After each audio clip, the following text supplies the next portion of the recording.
నిన్ననే మాట్లాడుకున్నాం. అమెరికన్ దళాలు కాస్త వెళ్ళినవి అర్జెంటుగా సరిహద్దుల దగ్గరికి వెళ్ళాయి. అయితే ఆ సరిహద్దులు నాటో దగ్గరకో, యుక్రెయిన్ దగ్గరకో, రష్యా దగ్గరకో, లేకపోతే యూరోపియన్ దేశాల దగ్గరకో సెక్యూరిటీ కోసం అట్లా కాదు, లేదా రష్యాతో యుద్ధం కోసం కాదు, లేదంటే ఇజ్రాయెల్ దగ్గరికి కలిసి వెళ్ళి ఏ హమాస్ మీద యుద్ధానికి కాదు. ఇవన్నీ మెక్సికో బార్డర్కి తరలించారు. మెక్సికో బార్డర్లో అక్కడ ఉన్నటువంటి ఈ డ్రగ్ మాఫియా మీద యాక్షన్కి సంబంధించి అన్నట్టు.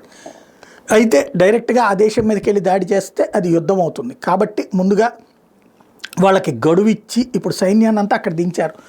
అదే సందర్భంలో మెక్సికోకి గడువు ఇచ్చారు 24 గంటల 48 గంటల. తక్షణం అక్కడ ఉన్నటువంటి మాఫియా శక్తులకు సంబంధించినటువంటి అడ్డాలన్నీ పేల్చాలి, కోల్చాలి, వాళ్ళని అరెస్ట్ చేయాలి, జైళ్లలో పెట్టాలి.